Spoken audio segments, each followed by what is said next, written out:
أعوذ بالله من الشيطان الرجيم بسم الله الرحمن الرحيم وقال الذين كفروا لن نؤمن بهذا القرآن ولا بالذي بين يديه ولو ترى إذ الظالمون موقوفون عند ربهم يرجع بعضهم إلى بعض القول يقول الذين استضعفوا للذين استكبروا لولا أنتم لكنا مؤمنين قال الذين استكبروا للذين استضعفوا أنحن صددناكم عن الهدى بعد إذ جاءكم بل كنتم مجرمين وقال الذين استضعفوا للذين استكبروا بل مكر الليل والنهار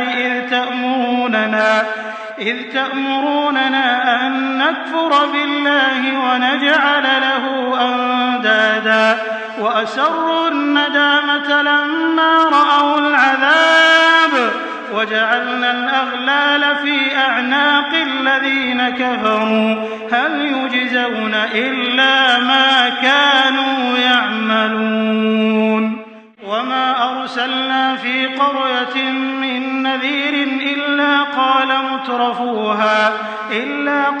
مترفوها إنا بما أرسلتم به كافرون وقالوا نحن أكثر أموالا وأولادا وما نحن بمعذبين قل إن ربي يبسط الرزق لمن يشاء ويقدر ولكن أكثر الناس لا يعلمون صدق الله العظيم. الحمد لله رب العالمين والصلاة والسلام على سيد المرسلين وعلى آله وأصحابه أجمعين أما بعد.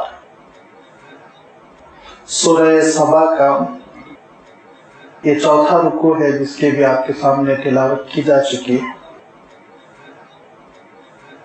جملہ 6 آیتوں پر مشتمل اس رکوع کا آغاز ہو رہا ہے آیت نمبر 31 سے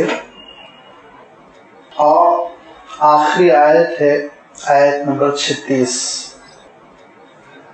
ان آیتوں میں اللہ تعالیٰ نے آخرت کے ایک منظر کا تذکرہ فرمایا اور آغاز قرآن پاک کے تذکرے سے ہوا، کیونکہ آپ جانتے ہیں کہ سورہ سبا میں اللہ تعالیٰ نے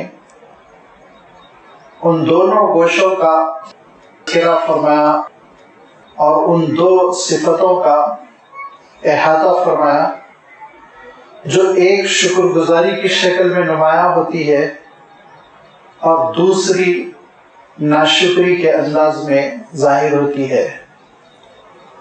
اللہ تعالیٰ نے حضرت سلیمان علیہ السلام اور آپ کے والد ماجد حضرت داؤد علیہ السلام یہ دو نبیوں اور رسولوں کا تذکرہ شکر گزار بندوں کی مثال کے طور پر کیا کہ ان کی شکر گزاری پوری نعمتوں کے باوجود رسالت، حکومت، دولت، ٹیکنیک، سائنس، ہر چیز تھی ان کے پاس، لیکن کوئی بھی چیز رکاوٹ نہ بنی شکر گزاری میں، بلکہ سبب بنی شکر گزاری کا اضافہ ہوا، شکر گزاری کے اضافے کا سبب بنی. اور ان کے مقابلے میں ایک قوم تھی، قوم سبا، جو یمن میں آباد تھی، اور اس قوم نے محنت کی، ترقی کی. اس قوم کی ملکہ نے حضرت سلیمان علیہ السلام کی دعوت پر اسلام بھی قبول کیا اور پھر بڑی ترقی یافتہ قوم، بڑی دولت مند قوم، زبردست قسم کا ڈیم بنا لیا تھا اور معارف کے علاقے میں یہ آباد تھے. پانی کو سال بھر روک کر ایسا اسٹور کرتے کہ ان کو کبھی پانی کی پریشانی اور قلت کا سامنا نہ کرنا پڑتا، بلکہ ایسے کینالز نکال رکھے تھے جس کی وجہ سے خوب سیرابی تھی، کھاتے پیتے لوگ تھے، ناشکری پیدا ہوئی. اور ناشکری پیدا ہونے کے ساتھ ساتھ شرک ان کی زندگی میں جگہ پانے لگا اور بتوں کی اور کیا کیا بلاؤں کی وہ پوجا کرنے لگے. دھیرے دھیرے اللہ تعالیٰ کے غضب کے مستحق ہوئے. تو پھر اللہ تعالیٰ نے ان کو، ان کی قوم کو، ان کی تہذیب کو، ان کے شہر کو، ان کی بستی کو ختم کرنے کے لیے فرشتوں کے ایک جلوس کو نہیں بھیجا، بلکہ بہت ہی معمولی سی مخلوق سے اللہ تعالیٰ نے کام لیا اور چوہوں کو بکثرت پیدا کر دیا، جنہوں نے ڈیم کی جڑ کو، جو دیوار بنائی تھی انہوں نے جس سے پانی روک رکھا تھا، اس کی بنیادوں کو منہدم کر دیا، بل کر کر کے اس میں سوراخ کر کر کے ایسا پوسیدہ کیا کہ ایک جھٹکے میں دیوار ٹوٹی. تو اللہ تعالیٰ ارشاد فرماتا ہے کہ عالم یہ ہوا کہ پانی ایسا بستی کو بہا لے گیا کہ خوبصورت باغات اور قیمتی غلے اور مسالوں کے کھیت یہ تباہ ہو کر چند بیری کے درخت اور کانٹے دار جھاڑیاں اس کے سوا کچھ نہ رہ گیا تھا. اس قوم کی تباہی نے زبردست عرب کی تاریخ پر اثر ڈالا تھا، کیونکہ بڑی تاجر قوم تھی. اور پھر اس کے بعد سے یہ قوم جب ختم ہو گئی تو قریش کو اللہ تعالیٰ نے عروج عنایت فرمایا. قبیلہ قریش جو مکہ مکرمہ میں آباد تھا وہ ترقی کرنے لگا، کیونکہ یہ اللہ تعالیٰ کی سنت رہی کہ ایک قوم پہ زوال آتا ہے تو پھر دوسری قوم ترقی کرتی ہے. اور پھر اللہ تعالیٰ قبیلہ قریش سے ایک کام لینا چاہ رہا تھا، اور وہ کام یہ تھا کہ وہ آگے چل کر اللہ تعالیٰ کے دین کے نمائندے بننے والے تھے. لہذا ان کے تجارتی قافلے بڑے کامیاب ہونے لگے اور یہ دولت مند ہونے لگے. یہ ان کے پاس جو توانگری آئی، دولت مندی آئی، یہ کس وجہ سے آئی، اس کو ان کو مد نظر رکھنا چاہیے تھا. یہ اللہ تعالیٰ کی رحمت تھی. یہ اللہ تعالیٰ نے کعبۃ اللہ کے طفیل ان کو، کعبۃ اللہ کے صدقے میں ان کو یہ ساری چیزیں عنایت فرمائی تھی.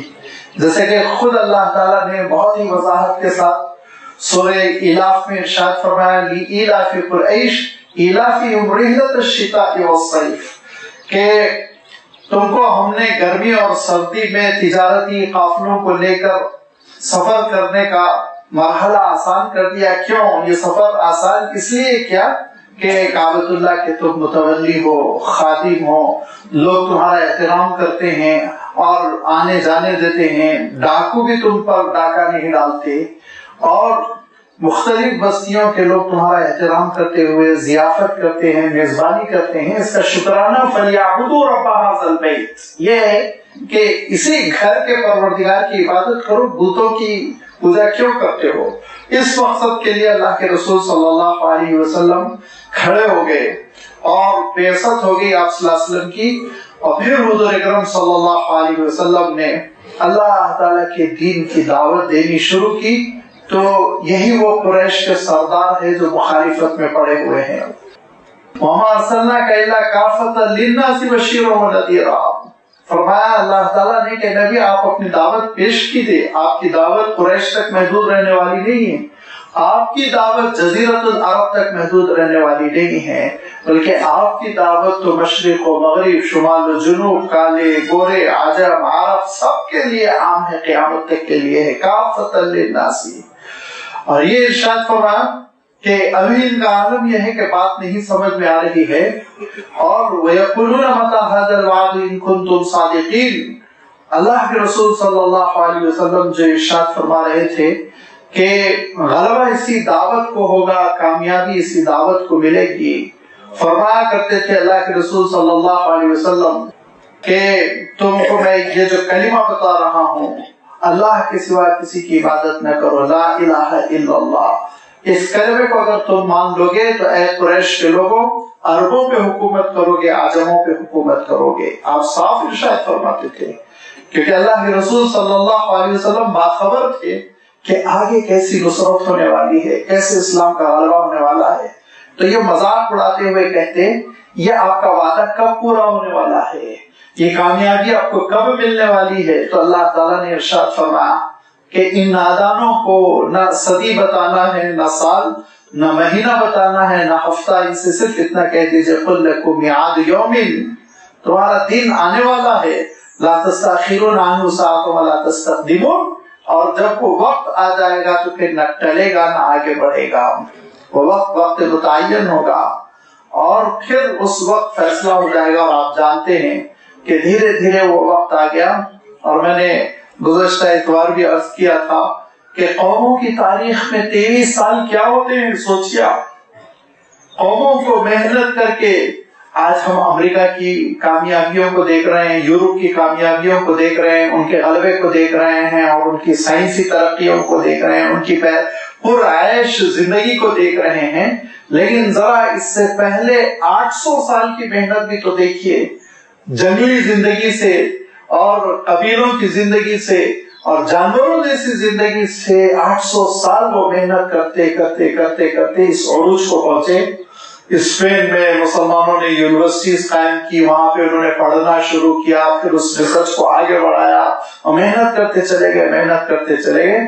تو قوموں کی تاریخ میں یاد رکھیے 20-22 سال کی کوئی حیثیت نہیں ہوتی، 2-2 3-3 صدیاں لگ جاتی ہیں کسی قوم کو کھڑے ہونے کے لیے، لیکن اللہ تعالیٰ کی مدد کی بنیاد پر اور اللہ تعالیٰ کی نصرت کی بنیاد پر حضور اکرم صلی اللہ علیہ وسلم نے 23 سال میں نقشہ بدل دیا، صرف 23 سال لگے۔ اور پھر آپ جانتے ہیں کہ خلافت راشدہ کا دور ختم نہیں ہوا، حضور اکرم صلی اللہ علیہ وسلم کی وفات کے بعد اور مزید 30 سال کیا گزرے کہ پوری دنیا بدل چکی تھی، دنیا بدل چکی تھی، اور یورپ کنٹرول میں آ چکا تھا، افریقہ کنٹرول میں آ چکا تھا، ایشیا قابو میں آ چکا تھا۔ لہذا اللہ تعالیٰ نے ارشاد فرمایا انتظار کرو، بہت دور نہیں ہے۔ اور پھر جو جنریشن حضور اکرم صلی اللہ علیہ وسلم کے ہاتھوں پلی اور بڑی، انہوں نے دیکھ لیا حضور اکرم صلی اللہ علیہ وسلم کی فتوحات کو، کامیابیوں کو، لہذا فرمایا وقت آنے والا ہے، صبر کرو، ایسا تھوڑی 2-3 دن میں پورا فیصلہ کر دیا جائے گا۔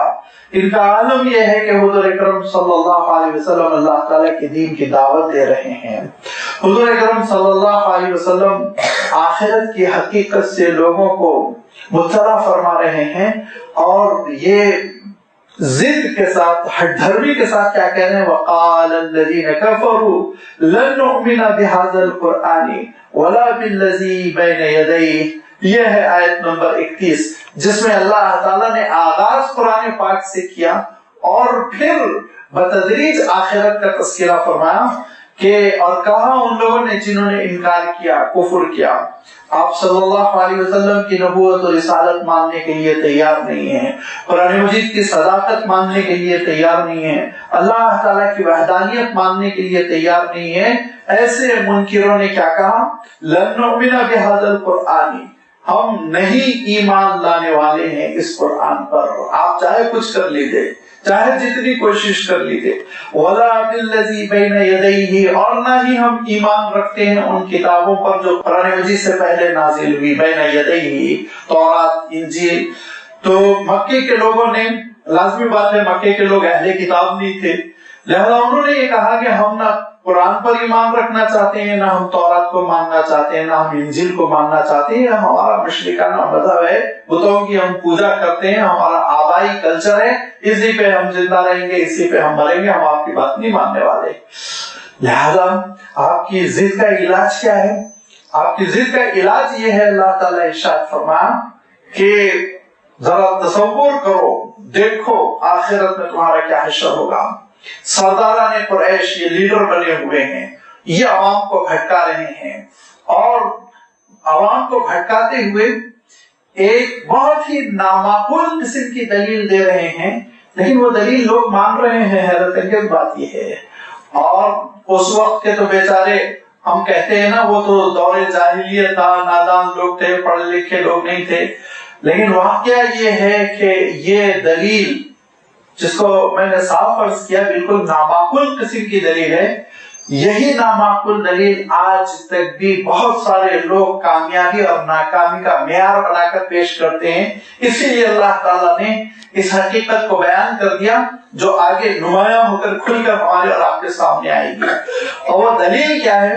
دلیل یہ تھی وہ یہ کہتے تھے کہ اگر محمد سچے رسول ہے صلی اللہ علیہ وسلم تو احد کا پہاڑ سونے کا کیوں نہیں ہے، ان کے پاس خزانے کیوں نہیں ہے، دولت کی کمی کیوں ہے، نہریں کیوں نہیں ہے، باغات کیوں نہیں ہے، جنتیں کیوں نہیں ہے، کھاتے پیتے کیوں نہیں ہے، غلاموں کی فوج کیوں نہیں ہے۔ اور آخری درجے کی بات یہ تھی کہ اتنی اخلاقی گراوٹ پر وہ اتر آئے تھے کہ حضور اکرم صلی اللہ علیہ وسلم کے صاحبزادوں کی وفات پر طعنہ دیتے ہوئے کہتے تھے کہ اگر محمد سچے رسول ہے صلی اللہ علیہ وسلم تو ان کے بیٹے زندہ کیوں نہیں رہتے، آگے کون لے کر چلے گا ان کی دعوت کو، ان کے دین کو، ان کے مشن کو کون کام کرے گا، بیٹے ہی تو لے کر چلتے ہیں۔ تو گویا بیٹوں کو جانشین بنانے کی ذہنیت وہ مشرکین مکہ سے چلی آ رہی ہے، لہذا یہ کھوکھلی سی دلیل دیا کرتے تھے۔ اور پھر اس کے بعد سے ہوا یہ کہ سیدھے سادے لوگ متاثر ہو رہے ہیں، لیکن یہ سادگی اور متاثر ہو جانا یہ کوئی آخرت میں سزا سے خلاصی حاصل کرنے اور چھوٹ حاصل کرنے کے لیے دلیل نہیں بن سکتی ہے۔ آپ کو سوچنا چاہیے اللہ کے رسول صلی اللہ علیہ وسلم کیا دعوت پیش کر رہے ہیں۔ لہذا آگے اللہ تعالیٰ نے صاف ارشاد فرمایا کہ جو سرداروں کی دعوت ہوتی ہے، رہنماؤں کی دعوت ہوتی ہے اور عوام الناس کی جو پیروی ہوتی ہے اس کا کیا حشر ہوگا، ذرا سا دیکھ لو۔ وَلَوْ تَرَىٰ إِذِ الظَّالِمُونَ مَوْقُوفُونَ عِندَ رَبِّهِمْ، کہ تم تصور میں دیکھو جبکہ اِذِ الظَّالِمُونَ، یہ ظالم، انکار کرنے والے، ظلم کرنے والے، ستانے والے، اور جن کا عالم یہ ہے کہ آج ایک یونٹی بنائے ہوئے مسلمانوں کو پیس رہے ہیں، کوئی بلال کے سینے پر پتھر کی سل رکھ رہا ہے اور کوئی سمیہ کو شہید کر رہا ہے، کوئی عمار کو پیٹ رہا ہے، کوئی یاسر کے گلے میں پھندا ڈال کے کھینچ رہا ہے، طرح طرح کے مکے کے گلیوں میں تماشے کر رہے ہیں، ناطقہ بند کر رکھا ہے، کھانے پینے کی چیزیں گھروں تک نہیں پہنچنے دے رہے ہیں۔ ان ظالموں کا کیا حشر ہوگا، اور پورے ظالموں کا۔ اگر اللہ تعالیٰ چاہتا تو ارشاد فرماتا وَلَوْ تَرَىٰ إِذْ أَهْلُ قُرَيْشٍ مَوْقُوفُونَ عِندَ رَبِّهِمْ، کہ اگر تم چاہو تو تصور میں دیکھ لو کہ قریش والے ظالم، لیکن اللہ تعالیٰ نے شخصیتوں کا تعین نہیں کیا، صفات کا تذکرہ فرمایا۔ جو جو ظلم کرے گا اس کے سلسلے میں آپ تصور کر لیں، ان کے سلسلے میں بھی آپ تصور کر لیں، جو نہتے بچوں کے اوپر بمباری کر رہے ہیں ان ظالموں کے سلسلے میں بھی آپ تصور کر لیں، جو کسی جانور کے گوشت کے نام پر لوگوں کو شہید کر رہے ہیں ان کے بارے میں بھی آپ تصور کر لیں، جو جھوٹے الزامات کے ساتھ مسلم نوجوانوں کو دفن کر رہے ہیں، تباہ کر رہے ہیں، سب کے بارے میں دیکھ لیں۔ یہ ظالم موقوفون عند ربہم، پروردگار کا دربار ہوگا اور یہ کھڑے ہوئے ہوں گے۔ یرجع بعضهم الی بعض القول، فرمایا کہ ایک دوسرے پر الزام دھر رہے ہوں گے، ایک دوسرے پر الزام لگا رہے ہیں ہوں گے، یہ کہہ رہے ہوں گے تم نے کیا، میں تھوڑی کیا، مجھے تو آرڈر ملا تھا اور مجھے تو مجبور کیا گیا تھا، وغیرہ وغیرہ۔ یقول الذین استضعفوا للذین استکبروا، جو عوام تھے پیروی کرنے والے، جن کو کنٹرول میں کر لیا گیا تھا، قابو میں کر لیا گیا تھا کمزور بنا کر، جو خود لیڈر نہیں بن سکے تھے، یعنی عوام الناس، وہ ان سے کہیں گے جو زبردستی بڑے بن گئے تھے، لیڈر بن گئے تھے، کیا کہیں گے؟ لولا انتم لکنا مؤمنین، اگر تم نہ ہوتے تو ہم تو ایمان قبول کر لیے ہوتے، ہم مسلمان ہو گئے ہوتے، تم ہم کو روک رہے تھے، تمہارے ہاتھ میں حکومت تھی، تمہارے ہاتھ میں اقتدار تھا، تمہارے ہاتھ میں انڈسٹری تھی، تم باس تھے، تمہاری وجہ سے ہم نے اسلام نہیں قبول کیا۔ یہ منظر اللہ تعالیٰ نے قرآن پاک میں 3-4 مقام پر ذکر فرمایا۔ اس میں آپ دیکھیں گے کہ کہیں اللہ تعالیٰ نے گھر کے بڑوں کا تذکرہ فرمایا کہ گھر کے بڑے کھڑے ہوئے ہوں گے اور گھر کے چھوٹے لعنت و ملامت کر رہے ہوں گے، کہیں اللہ تعالیٰ نے سرداروں کا تذکرہ فرمایا، کہیں اللہ تعالیٰ نے سیاسی قائدین کا تذکرہ فرمایا۔ یہاں پہ اللہ تعالیٰ تذکرہ فرما رہا ہے ان لوگوں کا جو اپنی چال بازیوں کے ذریعے سے اقتدار تک پہنچ چکے تھے، کیونکہ فرمایا یقول الذین استضعفوا، مجبور انداز میں جن کو نہتا بنا دیا گیا تھا ووٹ بینک بنا لیا گیا تھا، الو بنایا گیا ان کو، اور الو بنا کے لوگوں نے اپنا اپنا الو سیدھا کیا. وہ قائدین سے کہہ رہے ہوں گے لولا انتم لکننا مؤمنین، اگر تم نے غلط پروپیگنڈا نہ کیا ہوتا، اگر تم نے اپنی دکانداری نہ سجائی ہوتی تو ہم تو اسلام قبول کر گئے ہوتے. قال الذين استكبروا للذين استضعفوا، لیکن لیڈر حضرات بھی باز نہیں آئیں گے. وہ کیا کہیں گے؟ وہ عوام الناس سے اور نہتے کمزور لوگوں سے کہیں گے انحن صددناکم عن الہدی، ہم آ کے تمہارے گھر کے سامنے کھڑے ہو گئے تھے، اسلام قبول نہ کرو، ہم نے راستہ روکا تھا، پروپیگنڈا کیا تھا، اور ہم نے صرف تم کو دعوت دی تھی، قبول تو تم نے کیا تھا، قبول تو تم نے کیا تھا. تو انسان جو دوسرے پر الزام دھرتا ہے، دراصل یاد رکھیے وہ اپنی ذمہ داریوں سے اسکیپ ہونے کی کوشش کرتا ہے، بھاگنے کی کوشش کرتا ہے. اختیار تو ہمارا ہے، ہم نے سوچا، ہم نے راستہ چنا. تو اگر آپ کے لیڈر برے تھے، بدماش تھے، اگر آپ کے لیڈر کہہ رہے تھے آگ میں کود جاؤ تو آپ کودنے کے لیے تیار نہیں تھے، اگر آپ کے لیڈر یہ کہتے آپ سے سمندر میں کود جاؤ تو آپ کودنے کے لیے تیار نہیں تھے، تو جب لیڈروں نے کہا جہنم میں کود جاؤ تو آپ جہنم میں کودنے کے لیے کیوں تیار ہو گئی؟ تو آپ کی غلطی، راستہ تو آپ نے انتخاب. قائدین اپنی سزا پائیں گے، رہنما اپنی سزا پائیں گے، عوام اپنی سزا پائیں گے، یہ کہہ کر وہ چھوٹ نہیں پائیں گے کہ ہم کو بہکا دیا گیا، ہم کو بڑوں نے غلط راستے پہ چلا دیا. اللہ تعالیٰ ارشاد فرماتا ہے یہ عذر قابل قبول نہیں ہوگا. انحن صددناکم عن الہدی بعد اذ جاءکم، کیا ہم نے تم کو روک دیا تھا اسلام قبول کرنے سے، ہدایت سے، جبکہ وہ تمہارے پاس آ پہنچی تھی؟ بل کنتم مجرمین، بلکہ تم خود مجرم تھے. تم خود سمجھ رہے تھے کہ اگر ہم اسلام قبول کر لیں گے تو ہم کو شراب سے ہاتھ دھو لینا پڑے گا. تم خود سمجھ رہے تھے کہ اگر ہم اسلام قبول کر لیں گے ہم رشوت نہیں لے سکیں گے، حرام نہیں کھا سکیں گے. تم خود سمجھ رہے تھے کہ اگر ہم اسلام قبول کر لیں گے تو ہم کو حلال و حرام کی تمیز کرنی پڑے گی، ہم پر کچھ پابندیاں عائد ہوگی، لہذا تم اپنے مطلب کے لیے ہماری پیروی کر رہے تھے.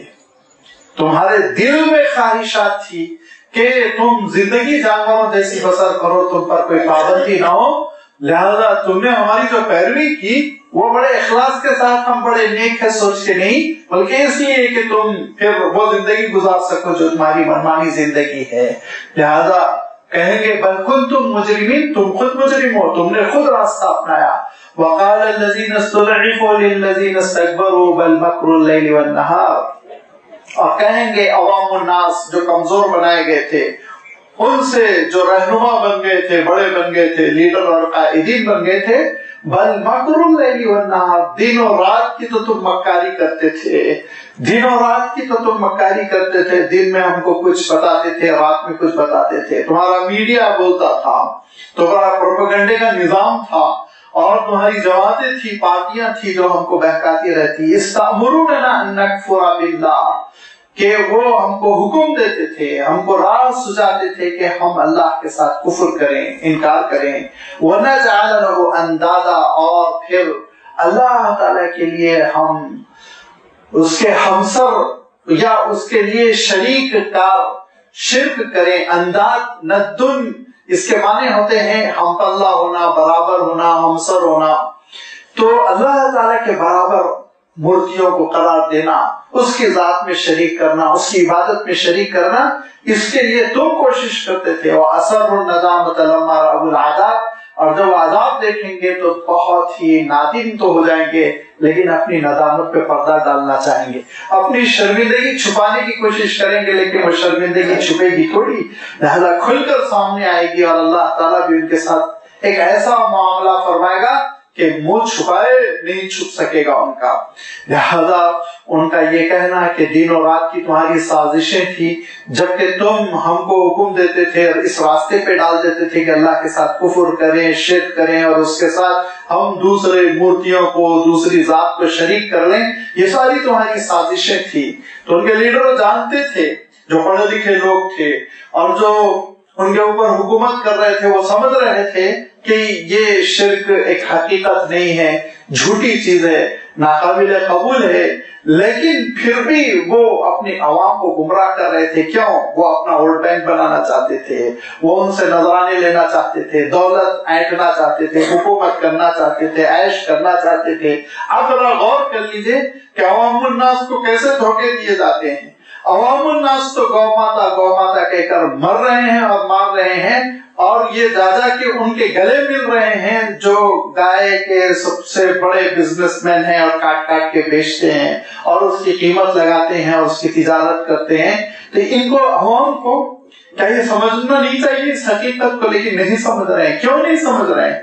اس لیے کہ جو زندگی ان کو دی جا رہی ہے اس زندگی میں مزہ آ رہا ہے. کھاؤ پیو، میلے کرو، اچھلو، موج کرو. کون سی رکاوٹ ہے، کون سی ان کے اوپر بندش ہے اخلاقی طور پر جو عائد کی جا رہی ہے؟ لہذا عوام کا عالم یہ ہے اپنی خواہشات کی پیروی کے لیے، اور حکمرانوں اور سرداروں اور قائدین کا عالم یہ ہے کہ وہ حکومت اور اقتدار دکانداری کے لیے غلط نظام کو لے کر چل رہے ہیں، اس پہ محنت کر رہے ہیں اور اس کے اوپر دولت بھی خرچ کر رہے ہیں، پروپیگنڈا بھی کر رہے ہیں، لوگوں کو الو بھی بنا رہے ہیں. اور میں نے عرض کیا کہ لوگوں کو الو بنا کر اپنا الو یہ سیدھا کر رہے ہیں. یہ ہے ڈرامہ جو چل رہا ہے، اور یہ ڈرامہ چل رہا تھا حضور اکرم صلی اللہ علیہ وسلم کے زمانے میں بھی، آپ صلی اللہ علیہ وسلم کی مخالفت کرتے ہوئے. لہذا رہنماؤں کی پیروی آنکھ بند کر کے کرنا یہ دراصل جہنم کے راستے پر چلنا ہے. اسلام نے آپ کو پیروی سکھائی، امیر کی اطاعت سکھائی، لیکن کیا فرمایا اللہ کے رسول صلی اللہ علیہ وسلم نے؟ آپ صلی اللہ علیہ وسلم نے ارشاد فرمایا لا طاعۃ للمخلوق فی معصیۃ الخالق. اللہ کی نافرمانی کر رہا ہے تو پھر تم اس کی پیروی نہ کرنا. دیکھیے بہت بڑا فرق ہے. رہنماؤں کی پیروی ہر جگہ ہوتی ہے، لیکن مسلمانوں میں جو رہنماؤں کی پیروی کی دعوت دی گئی وہ یہ کہ اس وقت جب کہ وہ اللہ کی کتاب اور اس کے رسول صلی اللہ علیہ وسلم کی سنتوں کے مطابق ہو تب پیروی کرو. تم تب ان کو اپنا سربراہ سمجھو، تب وہ تمہارے رہنما ہیں اور تمہاری رہنمائی کریں گے اور تمہارے لیے وہ رہبر ثابت ہوں گے. اور اگر اللہ کی کتاب پر عمل نہیں ہے اور سنت رسول پر عمل نہیں ہے تو ان کو نکال کر پھینک دو. حضور اکرم صلی اللہ علیہ وسلم نے وضاحت کر دی کہ غیر اللہ کی اطاعت اور فرما برداری اللہ تعالیٰ کی نافرمانی میں نہیں ہوگی. ایسے اللہ کے رسول صلی اللہ علیہ وسلم نے تربیت فرما دی کہ حضرت عمر رضی اللہ تعالیٰ عنہ جیسے جلیل القدر صحابی حضرت عمر رضی اللہ تعالیٰ عنہ کا عالم یہ روب تھا، دبدبا تھا، انتظامیہ کنٹرول میں تھا. وہ حضرت عمر رضی اللہ تعالیٰ عنہ منبر پر خطبہ دے رہے ہیں اور فرما رہے ہیں کہ کیا ہو گیا، لوگوں کو کمپٹیشن کر رہے ہو اور مہر بڑا بڑا کر مقرر کر رہے ہو. غلط بات ہے، مہر کو کنٹرول میں رکھو، زیادہ نہ بڑھاؤ، قابو میں رکھو. تو ایک خاتون ضعیف سی پیچھے سے کھڑی ہوئی اور کھڑے ہو کر کہنے لگی امیر المومنین آپ کی بات قابل قبول نہیں ہے، کیونکہ اللہ تعالیٰ نے قرآن پاک میں ارشاد فرمایا وَلَوْ آتَيْتُمْ إِحْدَاهُنَّ قِنطَارًا، اگرچہ تم کسی خاتون کو سونے کے ڈلے مہر میں دے دو، آپ کون تھے پابندی کا لگانے والے؟ تو حضرت عمر نے کہا کہ اگر یہ بوڑھی خاتون نہ ہوتی تو عمر تو ہلاک ہو گیا ہوتا، عمر تو تباہ ہو گیا ہوتا. ایسا جائزہ لینا کتاب و سنت کی روشنی میں یہ امت مسلمہ کی تربیت ہوئی اس بات پر کہ تم اپنے رہنما کو اس وقت رہنما نہ سمجھو جب تک کہ وہ اللہ کے رسول کی پیروی نہ کر رہے ہو، جب تک کہ وہ قرآن مجید کے مطابق زندگی بسر نہ کر رہے ہو. عالم یہ ہے کہ پچھلی صدی کے ایک بزرگ گزرے سید احمد شہید رحمت اللہ علیہ، تو ان سے حضرت شاہ ولی اللہ رحمت اللہ علیہ کے پوتے مولانا عبدالحی رحمت اللہ علیہ بیعت ہوئے کہ آپ جو جہاد کرنا چاہ رہے ہیں اور انگریزوں سے لڑائی کرنا چاہ رہے ہیں میں آپ سے بیعت کرتا ہوں، میں آپ کے ساتھ رہوں گا. لہذا سفر کر کے دلی سے ان کے وطن آ گئے اور اس کے بعد سے فجر کی نماز میں سید صاحب رحمت اللہ علیہ وہ آئے تو اس وقت پہنچے جبکہ مؤذن نے اقامت کہہ دی تھی، تکبیر کہہ دی تھی، اور اس کے بعد وہ آ کر صف میں کھڑے ہو گئے. نماز ہو گئی، سلام پھیرنے کے بعد مولانا عبدالحی کہتے ہیں کیا ہو گیا، لوگوں کو مرشد بنے پھرتے ہیں، مرید اپنے پیر سے کہہ رہا ہے. غور سے سنیے، آج کل مریدی اور پیری کا جو نظام ہے اس کو آپ سمجھ سکتے ہیں وہ کہہ رہے ہیں کیا ہو گیا، لوگوں کو مرشد بنے پھرتے ہیں اور تکبیر تحریمہ ان کی چھوٹتی ہے. تو سید صاحب نے کہا کہ مانتا ہوں میری تکبیر تحریمہ چھوٹ گئی، لیکن یہ بھی تو سمجھنا چاہیے کہ میں نوجوان ہوں اور رات میں میرا نکاح ہوا، جس کی وجہ سے میں اتنی تاخیر سے آیا، ورنہ تو میری تہجد نہیں چھوٹتی، اور کل سے میں وعدہ کرتا ہوں کہ میری تہجد نہیں چھوٹے گی. یہ مرشد جواب دے رہا ہے. یاد رکھیے کتاب و سنت معیار ہے، مرشد معیار نہیں ہے. کتاب و سنت میں اگر کتاب و سنت کے مطابق وہ ہے تو وہ مرشد ہے، وہ رہبر ہے، رہنما ہے. اور اگر کتاب و سنت کے مطابق اس کی زندگی نہیں ہے تو ان کو اٹھا کر آپ ان کے خانے میں رکھ دیجئے، پھر نہ ان پر خرچ کیجئے نہ ان کی پیروی کیجئے، ورنہ وہ اسی راستے پر لے چلیں گے جن کو سرداران قریش جس راستے پر لے گئے تھے. اور دوسرے مذاہب کا عالم یہ ہے کہ جو ان کا رہبر کہہ رہا ہے مذہبی، وہ مذہبی بات مذہب بن رہی ہے، اور ان کی کتابیں وہ جو ہے کیا کہوں بس پس پشت ڈالی جا رہی ہے. تورات کو انہوں نے بدل ڈالا، انجیل کو بدل ڈالا، لیکن کسی نے چیلنج نہیں کیا ان کو. لہذا مذہب بنایا جا رہا ہے لوگوں سے، اور نہ کہ مذہب کی پیروی سے لوگوں کی تعمیر ہو رہی. اللہ تعالیٰ نے صاف ارشاد فرمایا دیکھو ہرگز ایسے مسلموں کی پیروی نہ کرنا جو اللہ تعالیٰ سے تم کو برگشتہ کر رہے ہوں اور دن و رات اپنی دکان سجانے کے لیے تم کو الو بنا رہے ہوں، تمہارے زمانے سے تمہارے ذریعے سے کمانا چاہتے ہو، ورنہ تو یہ غلامی کا تو تمہارے لیے قیامت کے دن بڑی مصیبت بن جائے گا. کیا ہوگا؟ آج غلامی کا توق ڈال رہے ہو، پیروی کر رہے ہو آنکھ بند کر کے ان کی، قیامت کے دن یہ ہوگا وَجَعَلْنَا الْأَغْلَالَ فِي أَعْنَاقِ الَّذِينَ كَفَرُوا، ہم ان کی گردنوں میں توق ڈال دیں گے، ان کی گردنوں میں زنجیر سے بنے ہوئے. پچھلے زمانے میں ایک سرکل ہوتا تھا جو گلے میں ڈالا جاتا تھا، اور اس کے بعد اس سے ڈوری بندی ہوتی تھی، زنجیر لگی ہوتی تھی، اس سے کھینچا جاتا تھا، اور میں اس کو اغلال کہتے ہیں. وَجَعَلْنَا الْأَغْلَالَ فِي أَعْنَاقِ الَّذِينَ كَفَرُوا، ان منکروں کے گلے میں ہم توق ڈال دیں گے، اور اس لیے ڈالیں گے کہ انہوں نے زندگی بھر آنکھ بند کر کے غلامی کا توق اپنے گلوں میں ڈال لیا تھا، اور یہ سمجھ لیا تھا کہ ہمارے رہبر اور ہمارے سربراہ جو کہہ رہے ہیں وہی ہم کریں گے، وہی سچ ہے. هَلْ يُجْزَوْنَ إِلَّا مَا كَانُوا يَعْمَلُونَ، یہ بدلہ اسی کا مل رہا ہے وہ جو دنیا میں کرتے تھے، جس طرح کا جرم کرتے تھے اس طرح کی کو سزا مل رہی ہے. وَمَا أَرْسَلْنَا فِي قَرْيَةٍ مِّن نَذِيرٍ إِلَّا قَالَ مُتْرَفُوهَا إِنَّا بِمَا أُرْسِلْتُم بِهِ كَافِرُونَ. ہم نے جب کبھی کسی بستی میں رسول کو بھیجا، نبی کو بھیجا، آگاہ کرنے والے کو بھیجا، الا قال مترفوها، تو وہاں کے مرفع الحال لوگوں نے، وہاں کے سرداروں نے اور سرمایہ کاروں نے اور دولت مندوں نے کہا انا بما ارسلتم به کافرون، جس دین پر تم بھیجے گئے ہو ہم اس کا انکار کرتے ہیں، ہم اس کو قبول نہیں کریں گے. کیوں؟ جس کو میں نے عرض کیا تھا وَقَالُوا نَحْنُ أَكْثَرُ أَمْوَالًا وَأَوْلَادًا وَمَا نَحْنُ بِمُعَذَّبِينَ، ہمارے پاس دولت ہے، ہمارا کنبہ اچھا ہے، ہمارا خاندان اچھا ہے، لہذا ہم سچے ہیں، ہمارے ساتھ غیبی تائید ہے. یہ ایک کھوٹلی سی دلیل. وَقَالُوا نَحْنُ أَكْثَرُ أَمْوَالًا وَأَوْلَادًا وَمَا نَحْنُ بِمُعَذَّبِينَ، کہ ہم تمہارے مقابلے میں زیادہ دولت کے حامل اور زیادہ بال بچوں کے مالک ہے. وَمَا نَحْنُ بِمُعَذَّبِينَ، تو ہم پر کبھی عذاب نہیں آئے گا، ہم کو سزا نہیں دی جائے گی، ہم عذاب سے بالکل محفوظ، ہم کو کسی قسم کا کوئی ڈر نہیں. لہذا یہ دلیل دی حضور اکرم صلی اللہ علیہ وسلم کے زمانے میں بھی، یہ دلیل دی گئی حضرت نوح علیہ السلام کے زمانے میں بھی، حضرت ہود علیہ السلام، حضرت موسیٰ علیہ السلام، فرعون نے بھی یہی کہا. تو سارے نبیوں اور رسولوں کے سامنے یہی بات کی گئی، اور حضور اکرم صلی اللہ علیہ وسلم کے سامنے بھی یہی بات کی جا رہی ہے.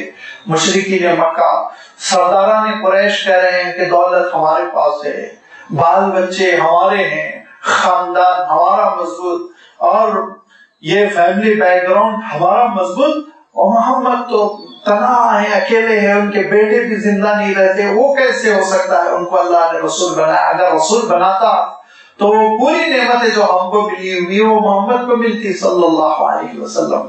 یہ عالم یہ ہے کہ حضور اکرم صلی اللہ علیہ وسلم کی مخالفت کرتے ہوئے جو اللہ تعالیٰ نے واقعہ ارشاد فرمایا ولید کا، کہ اس نے حضور اکرم صلی اللہ علیہ وسلم کے سلسلے میں کیا کہا. اس نے کہا دولت میرے پاس ہے. اس نے کہا کہ بیٹے میرے ہیں 10، لہذا اگر حکومت چلے گی تو میری چلے گی، محمد کی تھوڑی چلے گی صلی اللہ علیہ وسلم.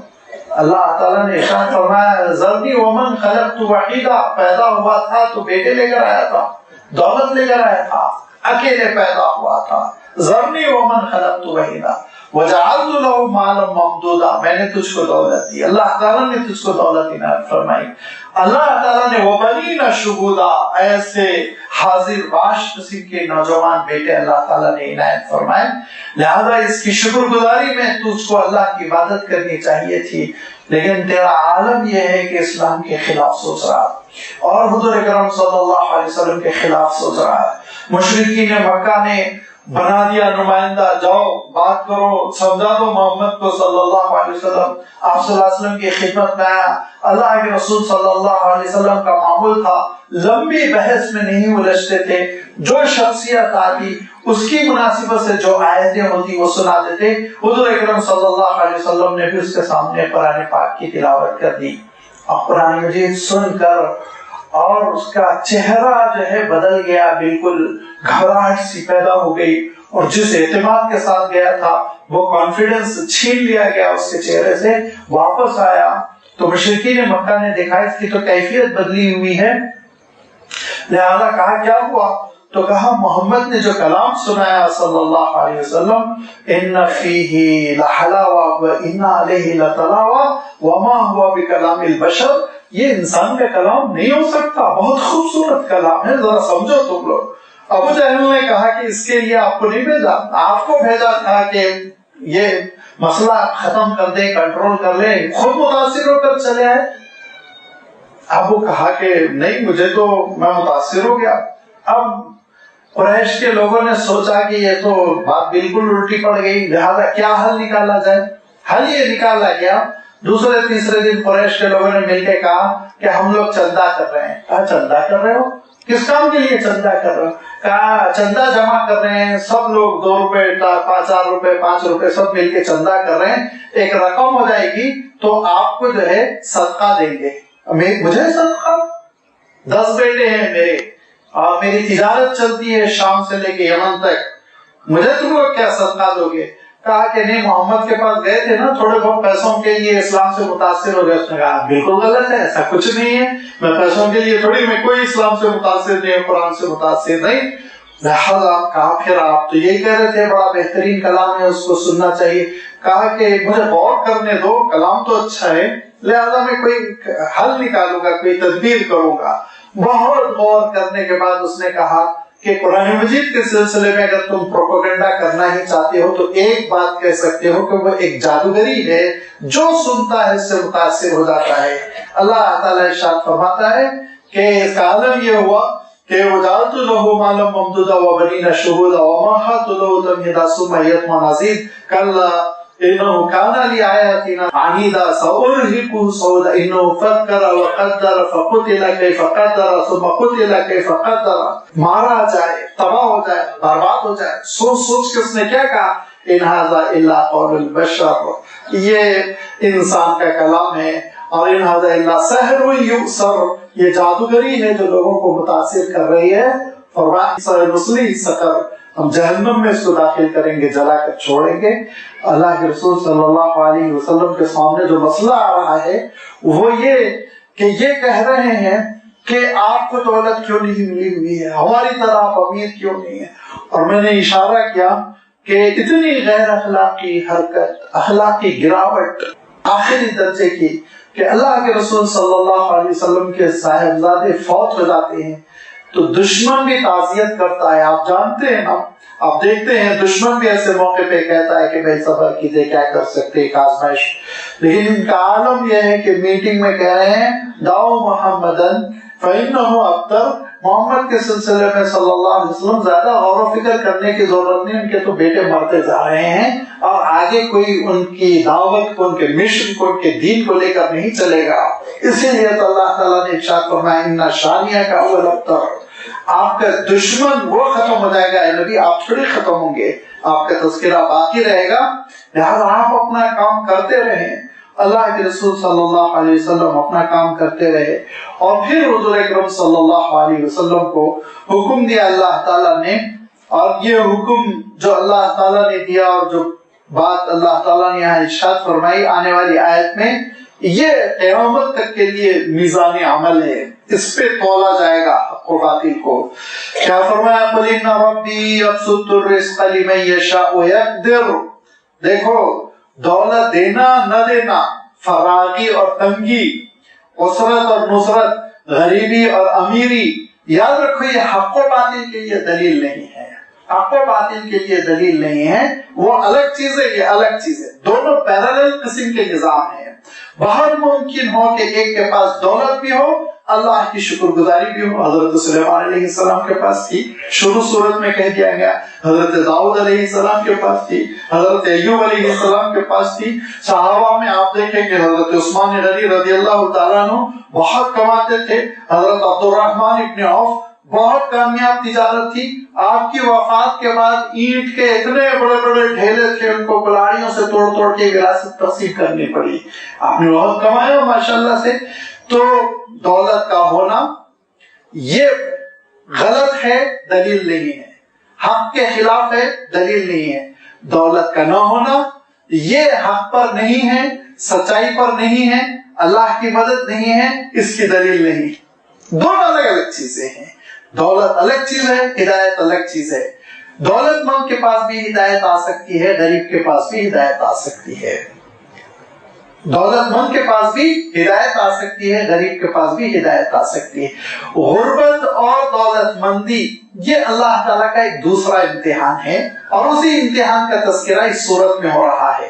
وہ امتحان کیا ہے؟ اللہ تعالیٰ نے صاف ارشاد فرمایا، جو دولت مند شکر گزار ہے وہ اللہ تعالیٰ کے رحمتوں سے قریب ہے۔ شکر گزاری کیا ہے؟ اپنی دولت اللہ کے حکم کے مطابق خرچ کرنا، ناجائز کاموں میں، حرام کاموں میں خرچ نہ کرنا، یہ ہے صحیح شکر گزاری۔ جیسے کہ حضرت سلیمان علیہ السلام، حضرت داؤد علیہ السلام بڑی بڑی دیگیں بنا دیے ہاؤس کی طرح، اور اس میں کھانا بن رہا ہے، غریبوں کو کھلایا جا رہا ہے۔ تو یہ اللہ تعالیٰ کی اطاعت اور فرما برداری کرنا۔ حضور اکرم صلی اللہ علیہ وسلم کی خدمت میں کچھ انصاری صحابہ آئے، کچھ غریب صحابہ آئے، اور انہوں نے کہا کہ اللہ کے رسول، عالم یہ ہے کہ کچھ ہمارے ساتھی سارا اجر لے کر جا رہے ہیں، ذهب اہل الدثور بالاجور۔ کہا کون؟ کہا جو دولت مند ہے، ان کا عالم یہ ہے، ہم بھی نماز پڑھتے وہ بھی نماز پڑھتے ہیں، ہم بھی جہاد کرتے وہ بھی جہاد کرتے ہیں، لیکن ایک فیلڈ میں، ایک میدان میں آ کے ہم پیچھے رہ جاتے ہیں، وہ کامیاب ہے۔ کہا کون سا؟ وہ خوب خیرات کرتے ہیں اور ہم خیرات نہیں کر پاتے، وہ خوب دولت خرچ کرتے ہیں اسلام کے لیے، ہم نہیں کر پاتے، تو یہ میدان میں تو ہم کو اجر ہی نہیں مل رہا۔ تو حضور اکرم صلی اللہ علیہ وسلم نے فرمایا، میں تم کو ایک بدل دے دیتا ہوں، اس کا ایک بدل دے دیتا ہوں، وہ کرو گے تو تم کو یہ فضیلت بھی مل جائے گی، اللہ کی راہ میں خرچ کرنے کا اجر بھی تم کو مل جائے گا۔ عرض کیا صحابہ نے کیا بدل ہے؟ حضور اکرم صلی اللہ علیہ وسلم نے بہت مشہور ذکر بتایا جو آپ لوگ کرتے ہی ہوں گے، کہ نماز کے بعد 33 مرتبہ سبحان اللہ کہو، 33 مرتبہ الحمدللہ کہو، 33 مرتبہ اللہ اکبر کہو، اور یہ پورے 99 ہو جائیں گے۔ آخری جو کلمہ ہوگا وہ لا الہ الا اللہ، وہ پورا کلمہ آپ صلی اللہ علیہ وسلم نے بتا دیا، اور صحابہ نے عمل کرنا شروع کر دیا۔ پھر ایک ہفتے کے بعد آئے، پھر وہی لوگ ایک ہفتے کے بعد آئے، اور آنے کے بعد کہا کہ اللہ کے رسول غضب ہو گیا، کیا ہوا؟ آپ نے جو ذکر بتایا تھا وہ پیسے والوں کو بھی معلوم ہو گیا، وہ لوگ بھی کر رہے ہیں۔ تو حضور اکرم صلی اللہ علیہ وسلم نے فرمایا، تو میں ان کو روک تھوڑی دوں گا، ذالک فضل اللہ یؤتیہ من یشاء، اللہ تعالیٰ کی جانب سے ان کو ایک نعمت ملی ہوئی، وہ کر رہے ہیں، ٹھیک ہے، وہ لازمی بات ہے، ان کو اجر ملے گا۔ تو اللہ تعالیٰ کی جانب سے ثواب کا ملنا، اجر کا ملنا، ہدایت کا ملنا، اور آخرت کے لیے درجات کا ملنا، یہ پیسوں پر منحصر نہیں ہے، غریب کو بھی مل سکتا ہے، امیر کو بھی مل سکتا ہے۔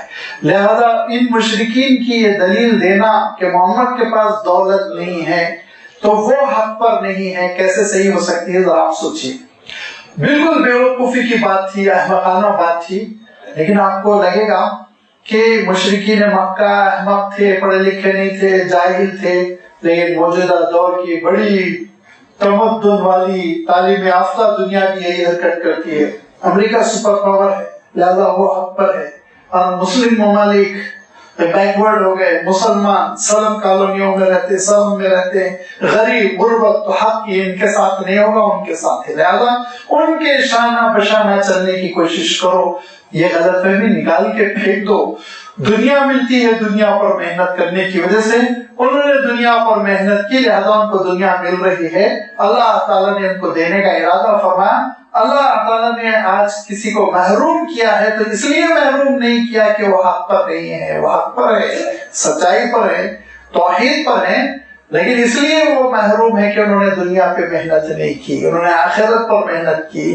لہذا انہوں نے زیادہ وقت آخرت کے لیے لگایا، زیادہ دولت نہیں کما سکے، بڑے بنگلے نہیں بنا سکے، رشوت نہیں لے سکے، جھوٹ کا کاروبار نہیں کر سکے، شراب کے کاروبار نہیں کر سکے، لہذا وہ بیچارے سلم میں ہے. تو اس کے معنی یہ نہیں کہ وہ حق پر نہیں، آخرت کے دن وہ کامیاب نہیں ہوں گے.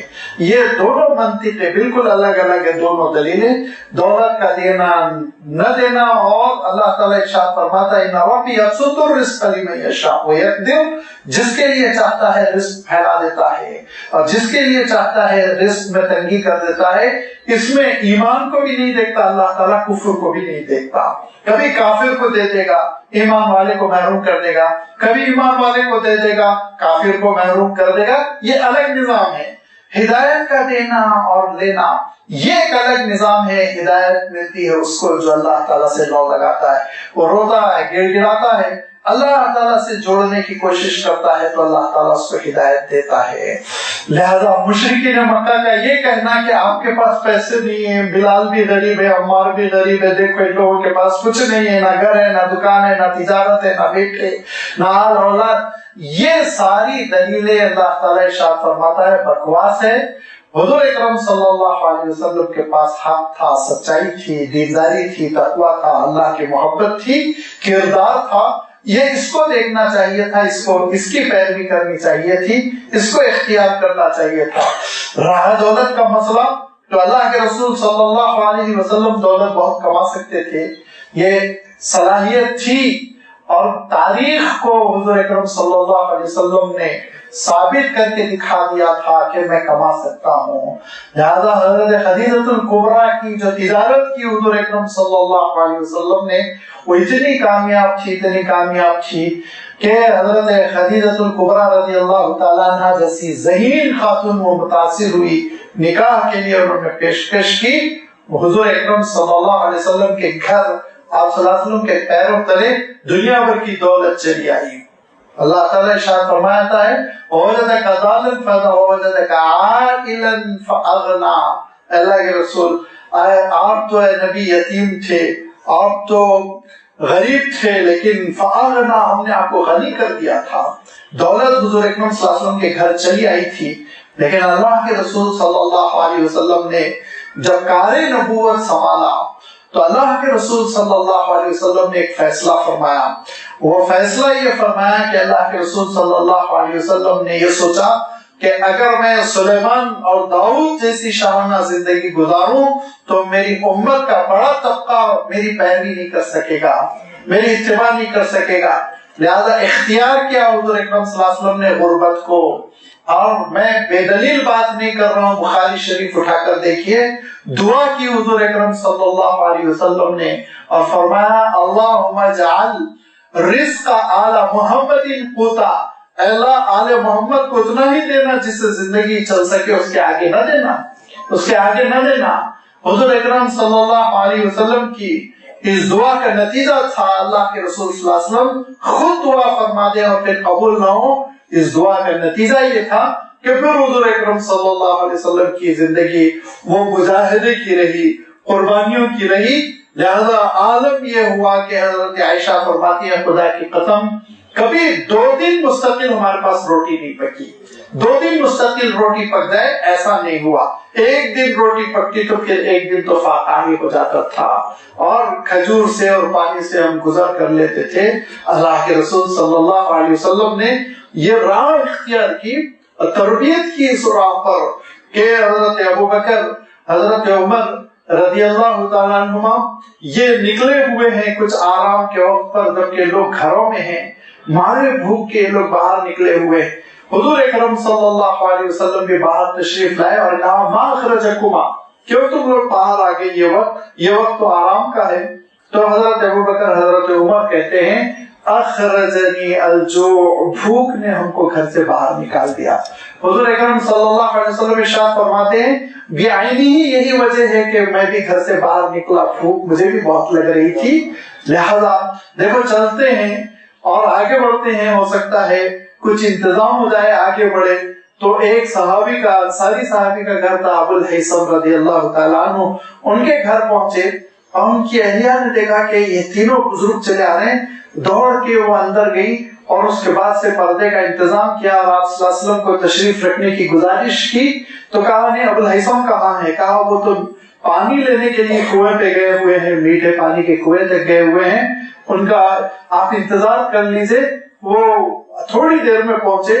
تو حضور اکرم صلی اللہ علیہ وسلم کی خدمت میں انہوں نے کچھ کھجوریں پیش کی اور کہا کہ خدا کی قسم زندگی کا سب سے خوبصورت دن ہے کہ اتنے قیمتی مہمان آئے، چھری لے کے دوڑنے لگے۔ تو حضور نے کہا دیکھو کوئی ایسی بکری ذبح نہ کرنا جو دودھ دیتی ہو، کہا نہیں اللہ کے رسول ایسی بکری میں ذبح نہیں کروں گا، بلکہ وہ بکری ذبح کروں گا یا وہ بکری کا بچہ ذبح کروں گا جو ذبح کے قابل ہے، دودھ وودھ کا بھی اس سے استفادہ نہیں۔ لہذا انہوں نے کھٹا کھٹ ایک بکری ذبح کی، گوشت بھون کے تھوڑا سا گوشت بھی سامنے رکھ دیا، میٹھا پانی سامنے رکھ دیا، اب کچھ کھجوریں، کچھ گوشت اور کچھ میٹھا پانی، یہ تینوں چیزیں، یہ تینوں حضرات تناول کر کے باہر نکلنے سے پہلے حضور اکرم صلی اللہ علیہ وسلم حضرت ابوبکر حضرت عمر سے کہتے ہیں کہ بھوکے گھر سے نکلے تھے، پروردگار کے فضل سے، اللہ کے فضل سے تمہارا پیٹ بھر گیا، لیکن ذرا سوچو اس دن کیا ہوگا جس دن تم سے اللہ تعالیٰ اس نعمت کے بارے میں سوال کرے گا۔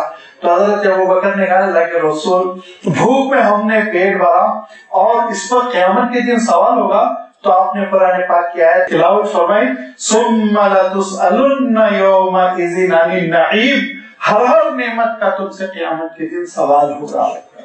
اب ان صحابہ میں وہ احتیاط کی زندگی پیدا ہو گئی کہ دنیا کی نعمتوں کو ہمیشہ وہ قربان کرتے رہے تاکہ آخرت کی زندگی بالکل ہلکی ہو جائے، آسان ہو جائے، سوالات کا زیادہ سامنا نہ کرنا پڑے۔ کہ حضور اکرم صلی اللہ علیہ وسلم ارشاد فرماتے تھے کہ قیامت کے دن تمہارے قدم ہٹ نہیں سکیں گے جب تک کہ تم مال کے سلسلے میں یہ بتا دو کہاں سے کمایا تھا، کہاں خرچ کیا۔ بہت زبردست آڈٹ ہوگی، یاد رکھیے کہاں سے کمایا تھا اور کہاں خرچ کیا۔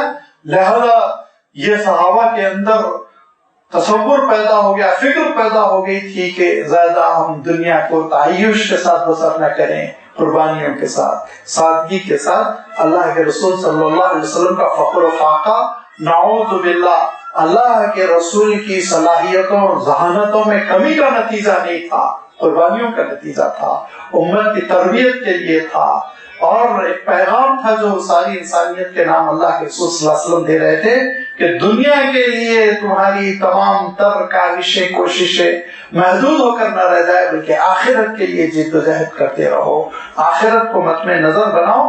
یہ اس وجہ سے اللہ کے رسول صلی اللہ علیہ وسلم کی زندگی سادگی کے ساتھ بسر ہوئی۔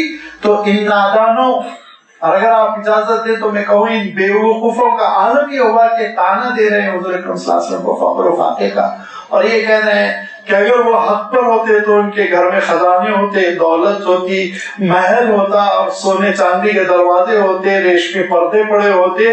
اللہ کے رسول صلی اللہ علیہ وسلم یہ سب کچھ کما سکتے تھے، لیکن اللہ کے رسول صلی اللہ علیہ وسلم نے سب کچھ قربان فرمایا جھوپڑی کی زندگی پر۔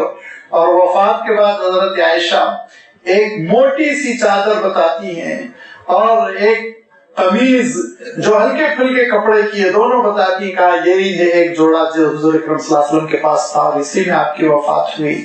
اور کہتی ہیں کہ حضور اکرم صلی اللہ علیہ وسلم نے چند کلو گیہوں کے لیے، جو کے لیے اپنی جو شیلٹر تھی جو جنگ میں کام آتی تھی، دیرون جس کو عربی میں کہتے ہیں، اس کو یہودی کے پاس رہن رکھایا تھا، کیونکہ 9 گھروں میں جو کو تقسیم کرنا تھا۔ 9 گھر تھے حضور اکرم صلی اللہ علیہ وسلم کے زیر نگرانی۔ اس عالم میں وفات ہوئی کہ آپ کی وہ شیلٹر وہ یہودی ہی کے پاس رہن رکھی ہوئی تھی اور اللہ کے رسول صلی اللہ علیہ وسلم قرض لیے ہوئے تھے، بعد میں وہ ادا کر کے واپس لیا گیا. لہذا یہ ساری زندگی قربانی کی اس لیے تھی کہ اللہ کے رسول صلی اللہ علیہ وسلم چاہتے تھے کہ سارے انسانوں کے لیے نمونہ بنے. ایسا نہ ہو کہ غریب مسکین وہ حسرت کے ساتھ ہاتھ ملتا ہوا زندگی بسر کر لے، لیکن اس چیز کو تانا دے رہے ہیں، طنز کر رہے ہیں. ولیکن اکثر الناس لا یعلمون، اکثر لوگ اس حقیقت کو نہیں سمجھتے. اور یاد رکھو دولت اللہ تعالیٰ دیتا ہے، کبھی کبھی اللہ تعالیٰ دولت لے لیتا ہے، غربت کی زندگی دیتا ہے. یہ الگ امتحان ہے، اس کا کفر ایمان سے کوئی تعلق نہیں. اللہ تعالیٰ ایمان سے نوازے، ہدایت سے نوازے، یہ دوسری نعمت ہے اور اس کے لیے بندے کو دوسرا امتحان دینا پڑتا ہے کہ بندگی پیدا ہو، شکر گزاری پیدا ہو اور عاجزی انکساری ہو، پروردگار کے دربار میں لوٹ لوٹ کر رو رو کے حاضری دیتا رہے. پھر ہدایت ملتی رہے گی، توفیق ملتی رہے گی، ترقی ہوتی رہے گی. اگر یہ نہیں ہے، انسان اپنی دولت پر، انسان اپنے کنبے پر، اپنی اولاد پر غرور کرتا رہ جائے تو اس کا حشر کیا ہوتا ہے آگے اللہ تعالیٰ نے اس کا بھی تذکرہ فرمایا. انشاءاللہ آئندہ اتوار اس کی وضاحت آپ کی خدمت میں رکھی جائے گی. وآخر دعوانا ان الحمد للہ رب العالمین.